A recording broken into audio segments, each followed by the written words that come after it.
มัน10 กล่องจนลืมพอแล้วบาทนี่เนาะเอาเดี๋ยวไว้นี่ก่อนแล้วก็ตามมาไข่ไก่4 แผงเห็นยังกินก่อนน้องมายังอันนี้นะชุบยังอันนี้นะปลาชุบปลาชุบปลาสเปาอีเลิศบ่ผักเล้งพอสิเอาเข้าไปทอยมองในพุ่นมันคือเก่าไปหน่อยเนาะเพราะว่าเย็นรถโอ้ยังนี่โอ้ผู้ได้จีปลานี่ใหม่ละบัดนี้กระชับกระเรื่องลูกๆเด้อไปทำไปเฮียนเด้อบัดนี้เด้อเพราะว่าได้สุดอุปกรณ์การเฮียนแล้วก็เป็นปื้มเป็นมิกเป็นซอโอ้สมัยแต่ก่อนตะกี้นี่ไผมีนี่ป้าโตว้าวแล้วนี่ดีใจขนาดเลยพี่น้องเนาะ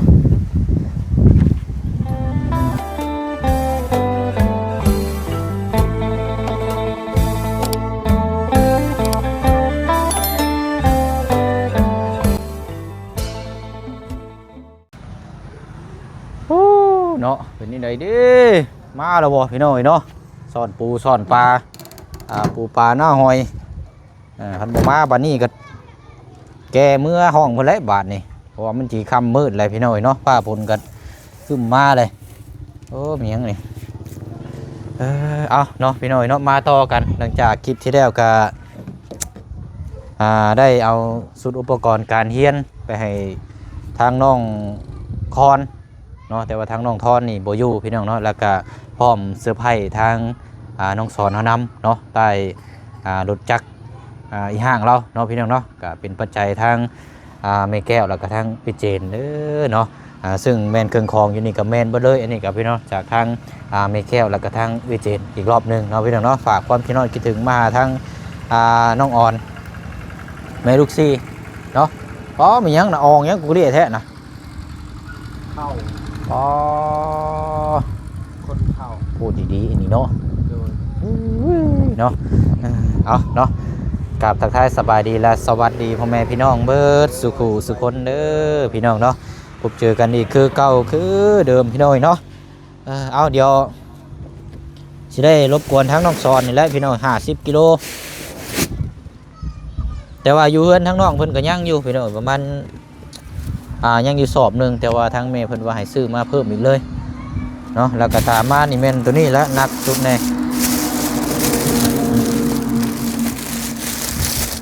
เข่ากล้อง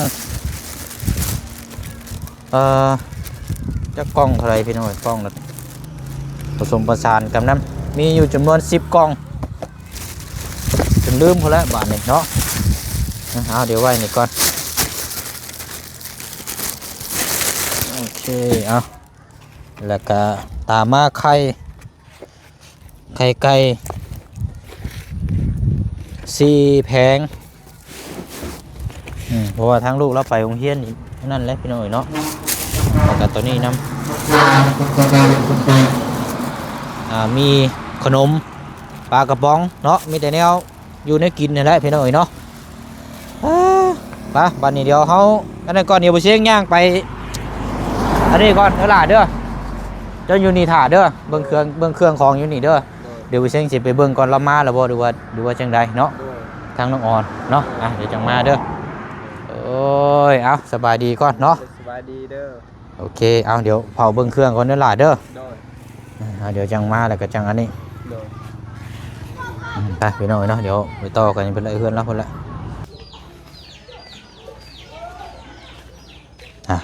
มาฮอดจอดถึงเนาะเรียบร้อยอ้าวใครอยู่บัดนี้เนาะมาแล้วบัดนี้โอ้ยมารอบนึงนะโบอยู่โอ้ยเนาะมาได้เห็นพาเข่าเลยบัดนี้ขักแล้ววันนี้เนาะ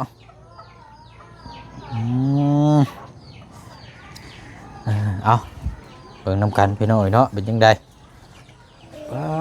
เอาสบายดี1 2 3 4 5เนาะใช้คนใดสื่อทอนผู้นี่บ่สื่อทอนนะเอาเห็นแล้วบ่กระเป๋าลูก เห็นแล้วบ่กระเป๋าเจ้ากระเป๋าใส่ปื้มเห็นแล้วบ่ฮะ ด้วย ยังบ่ทันได้เห็นนะนี่บ่ผู้เอ้ยนี่เห็นแล้วนี่เลยได้ใส่รองเบิ่งแล้วโอ้เนาะพากันนั่งกินเองเลยเนาะแบบนี้นี่เนาะเอาไปเชิญนี่ไม้ก่อนเอาไม้ก็เป็นยัง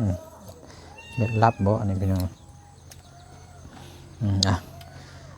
เห็นยังกินก่อนน้องมายังอันนี้นะชุบยังอันนี้นะ ป้า ชุบปลา ด้วย ชุบปลาใส่ปลาอีเลิศบ่ ผักตำเล้ง อ๋อผักตำลึง ตำเล้ง ตำแรง ด้วย ห่วยสั่งว่าเอาแซ่บแซ่บแซ่บแซ่บเนาะปลาสดสดอันนี้บ่ไปสอนปลามานะ ด้วย อื นึ่ง ม ห่อไว้ ได้หลายอยู่บ่ ลายพอกิน ได้พอกินเนาะพอเลี้ยงลูกเลี้ยงเต้าเนาะ ด้วย อันนี้บ่เข่าเจ้าหนึ่งที่นี่นะ คราวนี้ลูกเขาหนึ่ง โอ้เก่งเลยเราเนาะ เออ แต่ว่าระวังแต่มุยเห็นแล้วเนาะ ด้วย มันขาดเบ่เลย วิ่งกันทำดาบอ่ะ ดิวบึ๊บบึ๊บบึ๊บบึ๊บเลย ด้วย เอากินกินลูกกินกินโอ้อันนี้แหละนี่หวดเรากินนี่ชิดบะไดโลดโอ้หอยนี่ก็แม่นบ่นี่ล่ะ ด้วยห้อยเอาซ้อนนั่น โอ้เอาแช่ไว้เนาะ ด้วย เบิ่งพี่น้องเอ้ยปูปลา เพื่อนเขาได้ตัวนึง ออมเนาะ ด้วย โอ้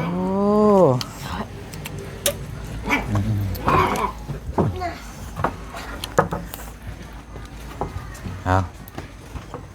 เป็นไดเนาะใช้อันเสืออันสุนังเฮียนได้จะเอาขึ้นไปไว้แล้วบ่ สบายเพื่อน เอาบ่เป็นหยังเดี๋ยวบ่เชิงสิแจ้งเพิ่มเติมเลยก็ได้เนาะ ด้วย สินน่ะมันมีอยู่ง่ายๆซะทั้งน้องคอนกับน้องทอนนี่มีได้คนละ2ชุดเด้อสุนังเฮียนน่ะซ้ำกัน แต่ว่าสินนี่ขอเกาะมันนี่เจ้าไปยับให้ลูกเด้อ ด้วย เพราะเกาะนี่มันยับได้อยู่เจ้าแกะออกมาเดี๋ยวไปยิบใส่ไม้เอา ด้วย นั่นก็ได้แล้วเนาะเสือในกายเพิ่นเอาเสือเขาได้เดี๋ยวจังเอาสินออกนอก ด้วย เป็นปึ้มเป็นมิกเป็นซอยังครบหมดเลยบ่เชียงซื้อมาให้แล้วก็มีกระเป๋าน้ำคนละหน่วย ด้วย มีแต่ว่าแนะนำลูกก็ให้ตั้งใจทำใจเฮียนบอกเพิ่นเด้อทางคนน้อยได้ใช่เป็นไรน่ะกินแล้วบ่เข้านะ ยัง กินบ่ไล่ซั่นบ่ ด้วยเขานี่เขาเฮ็ด ไม่ยังคือตาเฮ็ดก็เลยจนนั้นบัดนี้ บ่กินเลยเขายัง เนาะ หายอีกกลางคืนมากินข้าว เอามื้อนี้ทางลุงพอดีแล้วมีข้าวมาให้เด้อ ด้วย มีข้าวมาให้เดี๋ยวมาแล้วก็จังซุงอันนั้นให้เรากินเลยก็ได้เนาะ ด้วย โอ้ยเนาะเนาะแซ่บๆเดี๋ยวจังพุ่นละย่างไปรถบ่เสียงพุ่นละหม่องเก่าพุ่นละบ่สิเข้ามานี่มันมีขอนไม้ขอนหยังได้ยันว่าอันนั้น ด้วย มีแต่ไปพุ่นละไปเพื่อนน้องสอนพุ่นละ ด้วยกินข้าวก่อนให้ข้าว เอาเลยล่ะเอาเลยกินข้าวก่อนก็ได้เอาเดี๋ยวบ่เสียงไปถ่ายอยู่ให้น้องสอนเด้อ ด้วย เอาไปถ่ายอยู่เพิ่นมีแต่ว่านั่นให้ลูกอันน่ะให้ทางน้องคอนเอาก็ได้ก่อนก็ได้เด้อไปแล้วพี่น้องเดี๋ยวจังนี่มาบอกทางน้องเพิ่นก่อนอยู่เสียงไปเพิ่นก่อนให้ทางน้องเพิ่นกินข้าวก่อนแล้วมาสอนหาอยู่หากินเมื่อยได้เนาะเนาะกินข้าวก่อนก็ได้เดี๋ยวเสียงไปถ่ายอยู่เพิ่นเอาเนาะเป็นจังได๋ล่ะกินข้าวแล้วล่ะบ่ ด้วยแล้วนะ วายเอาบ่เป็นหยังคำว่าบ่อิ่มก็จังไปต่ออีกเนาะ อิ่มแล้ว เอามาเบิ่งพี่น้อยเนาะอันนี้ข้าวกล้องให้ลูกเจ้าอันนี้เด้อ ด้วย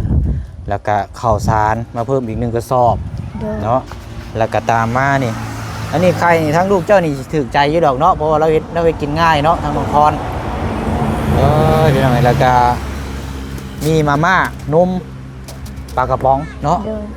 ป้าเนาะป้าน้องสอนเฮาบัดนี้เดี๋ยวเจ้าเอาตัวนี้ก็ได้น้องเดี๋ยวให้น้องสอนแบกเข่าก็ได้เอาเจ้าพี่เอาตัวนี้ นี่ แล้วนี่แม่นเบิ้ลแล้วนี่ได้ก็ได้เอาแม่เอาเลยหนักเลยโอเคเอาได้บอกใครเอาไปรอบเดียวเลยก็ได้ประมาณนั้นโอมหนักเลยแตกได้โจมหมดเลยไปเนาะหมดละ ไปน้องสอนเฮาบาดนี้ว้าเด้อจุกในแหละเจ้ามื้อนี้พอสิเอาเข้าไปทอยหมองในพุ่นมันคือเก่าไปหน่อยเนาะ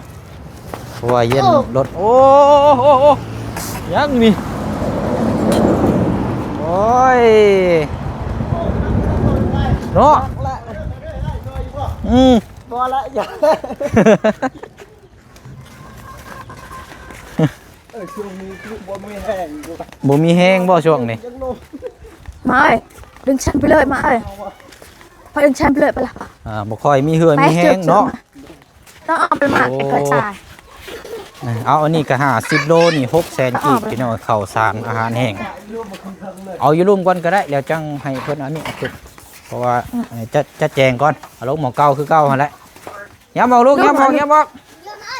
ฮ็ดเอา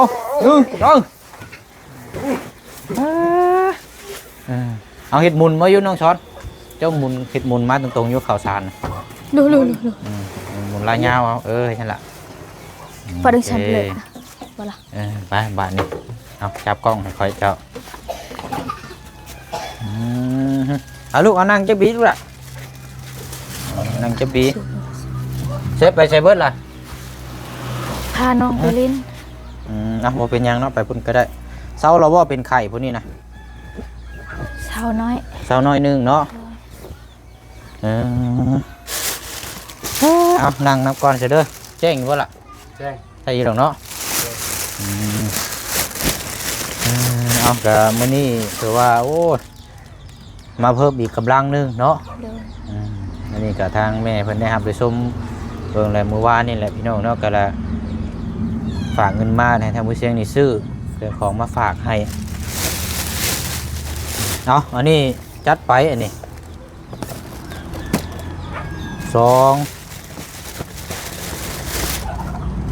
4กล่อง6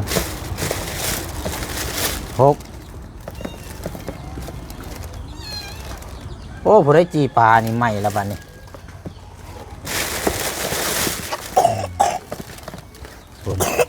อันนี้ให้แต่คนน้อยเด้อคนใหญ่บ่กินเด้อ เดิน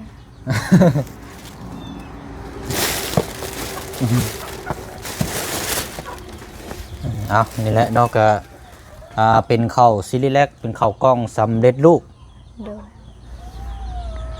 กล้องหนึงนี่68,000 กีบพี่น้องเนาะอยู่ในนี้แหละยังเขียนไว้อยู่มีอยู่10กล่องโอ้ใช่นี่หึงเดี๋ยวบ่ละ เพิ่ม นานเต็มแล้วบาดนี้เนาะ เดิน ได้หลายเดือนอยู่เวอร์ปีใหม่เพิ่นบ่จักพี่น้องปีหน้าเพิ่นบ่จักบาดนี้เวอร์สิเบิดนี่เนาะอีก2 เดือนเนาะนั่นกันโอ้ยเอา เอ้ย เนาะเดี๋ยวตั้งไว้นี่ก่อน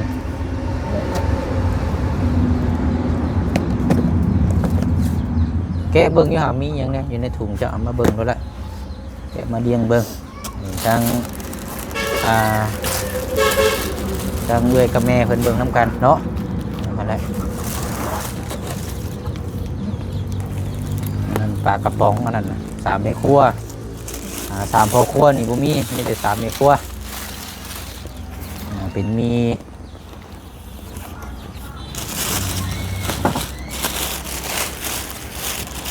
เดินเจ้า ค่อยลูกเลี้ยงไว้หั่นแหละลูก เลยแกะไว้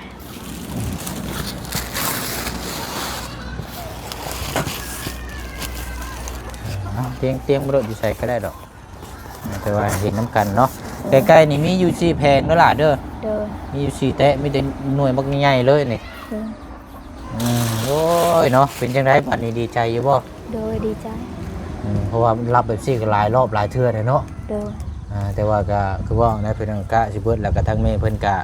ฝากมาเพิ่มอีกพอได้นี่แหละพี่น้องเราก็เลี้ยงลูกเนาะ3 ทั้ง 4 คนถูกผู้หญิงคนเดียวกันว่ามีผู้ชายในก็สิอีกแนวนึงเนาะ เดิน บัดผู้ชายบัดคือเฮาฮู้กันนั่นแหละพี่น้องเนาะจักสิจังใดมีแต่ว่าก็ดีแต่ว่าทั้งแม่เพิ่นนั่นนี่แหละเนาะมาเป็นอีกกำลังใจหนึงมันคือเบี้ยวแท้เฮากล้องเฮาล่ะชื่อแล้วบ่อ้ายมือกล้องเฮาแค่คิดฮอดผู้สาวอำนาจเจริญแล้วบาดนี้ มีแต่ว่าเพิ่มเติมเนี่ยกระชับกับเรื่องลูกๆเด้อ โดย ไปห้ำไปเฮียนเด้อบัดนี้เด้อ โดย เพราะว่าได้สุดอุปกรณ์การเฮียนแล้วก็เป็นปื้มเป็นมิกเป็นซอเป็นกระเป๋าถือว่าได้ครบแล้วบัดนี้เนาะ โดย มีแต่ว่ากระซับลูกให้ลูกตั้งใจทำใจเฮียนตัวนี้แหละเนาะเพราะว่าทางแม่เพิ่นกระซับมาให้แบบนี้เนาะเพิ่นจะให้ทำเฮียนเฮียนฮู้นั่นแหละเนาะ โดย มีแต่ว่าขอเกาะสิ้นก็ไปสลับเอาเด้อล่ะเด้อ โดย เห็นได้อยู่แล้วว่า ได้ ขอเกาะที่ว่ามันบ่ตรงนะ โดย เพราะว่ามันบ่ตรงหรอกเพราะว่าอยู่ไสก็คือกันนั่นแหละซื้อมาเนี่ยก็เจ้าต้องไปสลับเปลี่ยนเอาอยู่แล้ว โดย เพราะว่าถ้าเฮาซื้อเป็นกระโปรงเนี่ยนี่มันสิใส่เลยน้ำกันเบิดแต่ว่านี่มันคันสิว่าก็ใส่สินมันก็งามเนาะบ้านเฮา โด เนาะ ย เอาวันนี้ก็เดียวสิให้ทางนี่แหละทางน้องออนพี่น้องเนาะได้ฮับแล้วก็ได้เบิ่งน้ำกันแล้วก็จบจากนี้แล้วก็สิให้ทางน้องสอนเบรกเข่าขึ้นไปให้เราเลยแล้วก็จังจบน้ำกันอันนี้เนาะเพราะว่านักเลยพี่น้อยเนาะเอาเดี๋ยวท้ายเนาะยังมีอยู่พี่น้อยอันนี้ก็เงินจากจำนวนที่ยังเหลืออยู่เอาไว้ซื้อยาซื้อหยังให้ลูกก็ได้เนาะยังบ่สบายอยู่เก็บไว้เวลาจำเป็นเหลืออยู่300,000 กีบด้วยล่ะเด้อโดย ลงมา ใจละลายเด้อ โอเคแล้ววันนี้เนาะก็ตามนั้นเลยพี่น้อยมีแต่ว่าพนมมือใส่หน้าเอิกแล้วก็ผักขมุกขอบใจทั้งแม่แก้วแล้วก็ทั้งวิเจนเด้อ โดย เห็นที่ว่ากันโอ้ทำเป็นแม่ฮักฮักเจ้าเด้อนี่เนาะ โดย เพราะว่าเพิ่นซอยนี่นักมาตลอดพี่น้องเนาะถือว่าจัดนักจัดเต็มด้วยแต่ละชุดแต่ละเทื่อนี่ก็เนาะ โดย เอาเนาะ คุณขอบคุญเอื้อแก้วกับแม่เจนเด้อที่พาเขามาตลอดให้ลูกเฮาขอบใจหลายๆเด้อให้แม่แก้วกับเอื้อเจนให้อยู่ดีมีแห้งให้สุขภาพแข็งแรงความเจ็บอย่าได้ความไข้อย่ามีปรารถนาสิ่งใดขอให้ได้สิ่งนั้นนอนหลับขอให้ได้เงินหมื่นตื่นขอให้ได้เงินแสนขอให้โชคให้มานขอให้ร่ำให้รวยขอให้อยู่เย็นเป็นสุขให้สุขกายสบายใจทั้งหมดFCทั้งหมดครอบครัวแม่แก้วกับเอื้อเจนขอให้เทวดาหักแพงหลายเด้อทางเบาเสียงนำขอให้เทวดาหักแพงหลายคือกันขอให้อยู่เย็นเป็นสุขให้สุขกายสบายใจขอให้เบาเสียงไปไสมาใส่ให้รอดปลอดภัยขอให้เบาเสียงไปไสมาใส่ให้มีคนหักคนแพงตลอดปีตลอดไปเด้อสาธุ สาธุเนาะไปบ้านนี้พี่น้องเนาะก็ได้หับเรียบร้อยแล้วมีแต่ว่าเอาขึ้นด้วยรถวันนี้เนาะเพราะว่ามันค่ำเลยเนาะ เด้อ โอเคเอามีแต่ว่าจัดแจงเรื่องกันนะอุปกรณ์การเรียนในทางลูกๆแล้วล่ะเด้อ โดย เอาสบายดีทั้งพี่น้องก่อนก็ได้ สบายดี โอเคนี่ไปบ้านนี้เดี๋ยวให้ทั้งน้องซอนลมเข่ากันเลยเนาะ เจาะแล้วเป็นหลัง เอาเก็บใส่กล่องหันก้อนก็ได้ล่ะใช้นอนแล้วบ่โอ้เนาะอันอุ้มไปเนาะ โดย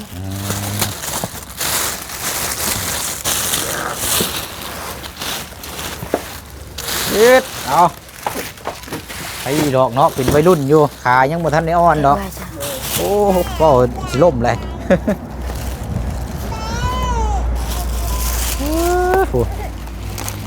โอ้สงสัยสอนมันกระแมนอันน่ะเนาะ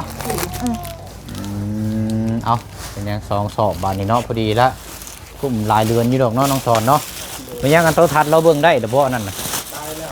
โอ้ถักแล้ววันนี้เนาะมีทีวีโทรทัศน์เบิ่งแต่ว่าโต๊ะน่ะมันโอเคอยู่บ่น่ะมันบ่ฮักบ่โต๊ะวางน่ะเป็นตะย่านแท้ เขามั่งเอาใส่ตะปูเขาจำ หน่อยเบิ่งจะบีได้เบิ่งเอาไปเอามากำลังฉากกำลังได้มันโดดอันขาโต๊ะฮักน่ะพอแห้งได้เนาะโอ้ยโอ้เด็ดมันบ่มีไม้ โอเคบัดนี้ขอบใจได้หลายแล้วด่าเด้อ ดีเด้อ โอเคไปเนาะเดี๋ยวไปเชียงถามเมื่อเอาอันเข่านี่ไว้นอกเลยบ่หล่ะนี่นะ เฮาไป ใครอยู่อันวานอันนั้นเนาะ เดี๋ยวเอาลงเอาไข่ เราไปเอาไข่ก่อนก็ได้โอ้เบิ่งมาเบิ่งโต๊ะอันตั้งโต๊ะทัดเราก่อนหักแท้นี่เนาะ โอ้ก็แน่นอยู่นี่เนาะพอให้ลูกเต้าเบิ่งพี่น้องเนาะโทรทัศน์ทีวีก็รุ่นแบบโอ้สมัยแต่ก่อนตะกี้นี่ไผมีนี่ป้าโตว้าวแล้วนี่ดีใจขนาดเลยพี่น้องเนาะ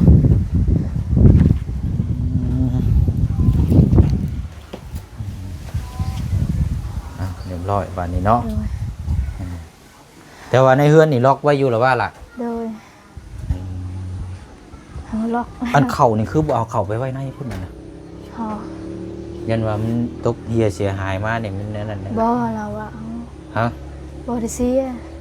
ยันว่าบ่ได้เสียบ่ได้หยังบ่ โดย แต่ว่านั่นก็แล้วแต่เจ้าซะเนาะ โดย แล้วกินสอบตัวนี้ก่อนเด้อ โดย แล้วตัวนี้ก็เอาไว้เนาะ โดยเงินกระเป๋าเฮาซื้อให้ลูกเฮา เห็นแล้วมันบ่เชียงเบิ่งแล้วมีแต่ว่ากระเป๋าตัวไม้แล้วบ่เชียงซื้อมาให้แล้วกระเป๋าอองทั้งหลังเจ้าเห็นแล้วหรอว่า โดย งามอยู่บ่ ยังลูกเฮา ยังบ่ได้เบิ่งบ่ โดย ใช้อยู่ใช้น่ะ ลูกเฮาไว้ บ่กระเป๋าอยู่ใช้น่ะเจ้าเห็นน่ะบ่ ยังเห็นแต่ทรงเห็นแต่เส้นกับ ใช้จะเบิ่งอยู่ซะเอามาเบิ่งอยู่หั่น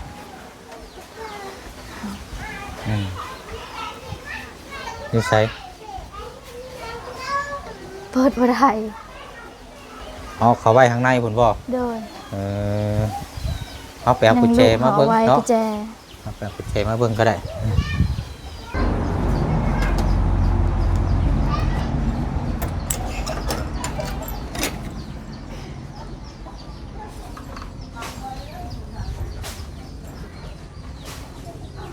เดี๋ยวบ่เอามาเบิ่งอยู่เป็นจังไดงามอยู่บ่ นี่อันเด็กโอ้งามได้นี่คักได้นี่ โดย กระเป๋าเนาะขนาดเดียวกันเลยปึ๊บนี่ก็แหนบบ้ากไง โดย มีอยู่10เล่มซ้ำสีไส้ โดย แล้วก็เป็นมิกเป็นอนาซอวาดซอหยังก็อยู่ในหันแหละครบไปเลยบ่เสียงใส่อยู่ในถุงตัวน้อยเห็นบ่นั่นแหละกับอนากับสินนั่นแหละเด้อ โดย กับสินกับเสื้อผ้าเนาะ โดย อยู่หันละ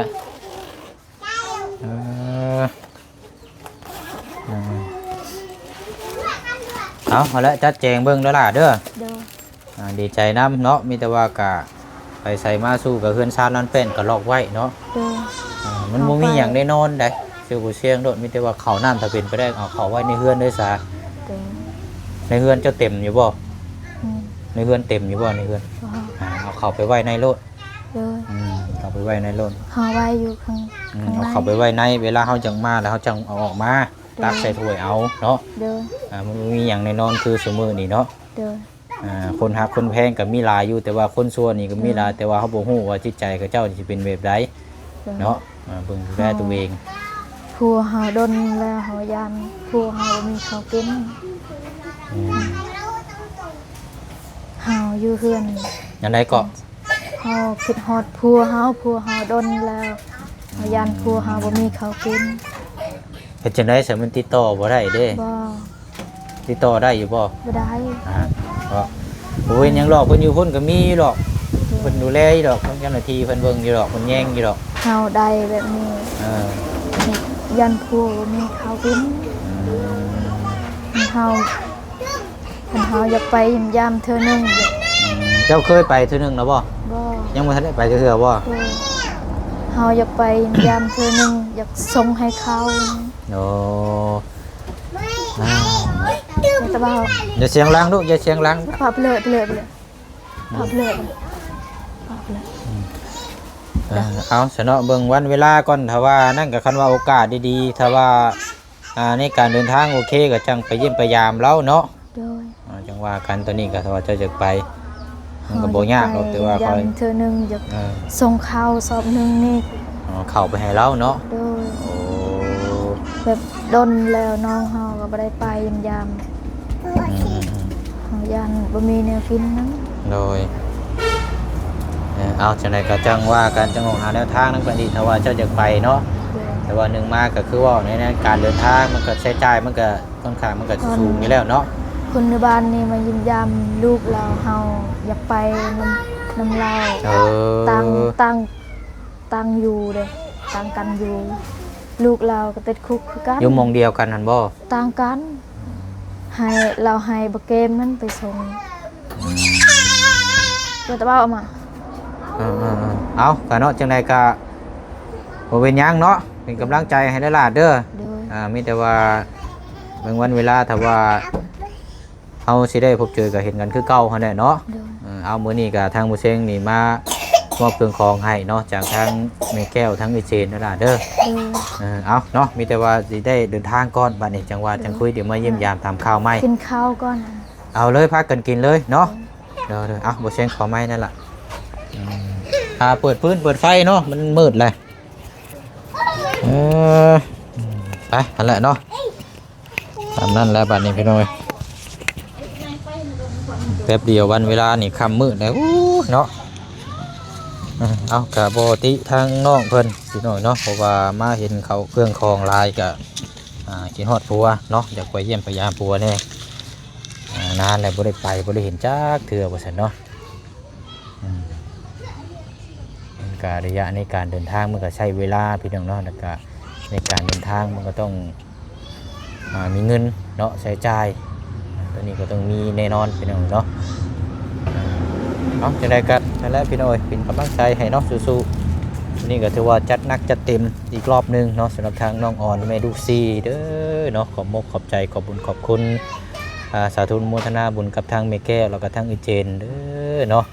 ถือว่าหลายรอบหลายเทื่อแล้วเนาะทางเมย์เพิ่นได้ฝากความคิดฮอดคิดถึงมาหาทางลูกๆหลานๆเนาะถือว่าจัดหนักจัดเต็มอีกรอบนึงเนาะขอบคุณขอบใจทางแม่กระเบื้อดลายเนาะพร้อมครอบครัวเนาะจังได๋ก็ขอให้มีแต่สุขภาพร่างกายแข็งแรงเด้อเนาะความเจ็บอย่าได้ความไข้ยาสุมีเวียนงานการสร้างธุรกิจก็ขอให้ประสบความสำเร็จเนาะขอให้ราบรื่นโชคมาร่ำรวยตลอดปีและตลอดไปเนาะคิดหยังทำหยังก็ขอให้มีแต่ว่าผลมากผลกุศลเนาะบุญกุศลยิ่งในลายเด้อเนาะเอาอะไรเนาะมีแต่ว่ากาสิได้ล่ำลาพ่อแม่พี่น้องเฮาไปอีกคือเก่าคือเดิมเนาะมีอย่างเพิ่มเติมจังไดเดี๋ยวมาแจ้งพี่แจ้งน้องน้ำกันอีกคลิปนี้ลาไปก่อนบ๊ายบายเด้อพี่น้องเด้อเนาะสบายดี